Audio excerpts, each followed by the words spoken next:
మిథున రాశి వారు మహాలయాల అమావాస్య సందర్భంగా ఎలాంటి విధులను పాటించాలో ఈ వీడియోలో సవివరంగా సంపూర్ణంగా తెలుసుకుందాం. మిథున రాశిలో ఏ ఏ నక్షత్రాలు వస్తాయనగా మృగశిర నక్షత్రంలోని 3వ పాదం, 4వ పాదం, ఆరుద్ర నక్షత్రంలోని 4 పాదాలు, పునర్వసు నక్షత్రంలోని 1, 2, 3 పాదములు కలిపితే మిథున రాశి. చాలామందికి పుట్టినటువంటి కాల సమయంలో డేటా బర్త్లో లేనటువంటి కారణం వలన పేరు యొక్క మొదటి అక్షరాన్ని అనుసరిస్తూ రాశిని తెలుసుకునే ప్రయత్నం చేద్దాం. క, కి, కు, ఖం, అజ్ఞ, చ, కే, కో, హ అక్షరాల వారందరూ కూడా మిథున రాశి జాతకులే. మిథున రాశి యొక్క అధిపతి బుధ భగవానుడు.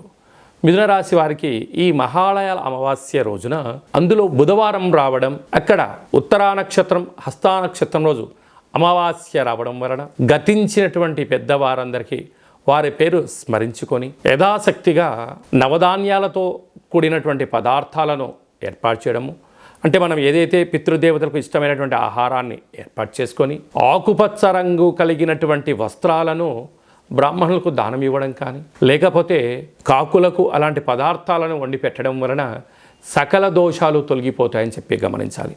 లేకపోతే ఒక దోషడంతా పెసరపప్పును కానీ పెసరను తీసుకొని నమస్కారం చేసుకొని గోమాతకు ఆహారాన్ని ఏర్పాటు చేయడం వలన పితృదేవత యొక్క ఆశీస్సులు మిథున రాశి వారికి శ్రీరామ రక్ష అని చెప్పి గమనించాలి. రాశిలోనే కుజ భగవానుడు అర్ధాస్తమ రవి బుధ కేతు సంచార స్థితి ప్రభావ స్థితి ఉండడం వలన కొద్దిపాటి స్వల్పమైనటువంటి అంతర్గత శత్రువులు పొంచి ఉన్నారు. మౌనం, ధ్యానం, ఏకాగ్రత, ప్రశాంతమైన వాతావరణాన్ని ఏర్పాటు చేసుకోవడం, వీలైనంత వరకు మీ మనసుతో మీరు మాట్లాడే ప్రయత్నం చేయండి. అన్నింటా మీ మనసు మీకు సమాధానం చెప్పే పరిస్థితి ఉంటుంది. మీరు మీ మనసు మాట కాకుండా పక్కవారు అనేక మంది వారి యొక్క అవసరాల కోసం మీ బ్రెయిన్ని, మీ మనస్సును మీకు టైం ఇవ్వకుండా వాళ్ళు వాడుకునే ప్రయత్నం చేస్తున్నారు.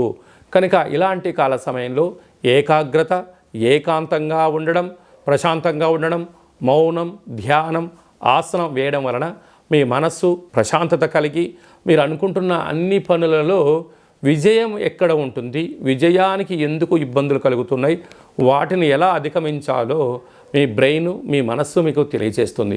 అదే మీ విజయానికి తొలిమెట్టు అని చెప్పి గమనించాలి. అదే కాకుండా భాగ్యస్థానంలో శని భగవానుడు సంచారం చేయడం వలన ప్రేమికుల మధ్య సయోధ్య, భార్యాభర్తల మధ్య అన్యోన్యత, నూతన కార్యక్రమాలు ప్రారంభించడంలో విజయం మిథున రాశి వారి సొంతం కాబోతుంది.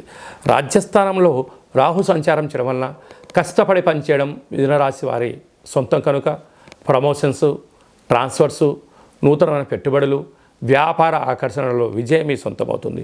వ్యయంలో దేవగురు బృహస్పతి సంచారం చేయడం వల్ల కొద్దిపాటి ఖర్చులు అధికమయ్యే పరిస్థితి ఉంటుంది. ఖర్చులను నివారించండి. ఆధ్యాత్మికంగా ఉండగలిగితే మంచి స్థితి. స్వయం వృత్తులు, సేవారంగాలు, వ్యాపారాలు, సాఫ్ట్వేరు, గృహ భవన నిర్మాణ కార్యక్రమం చేసేవారు, రైతు సోదరీమణులకు సహనం, ఓర్పే మీ విజయానికి తొలిమెట్టు అని చెప్పి గమనించాలి.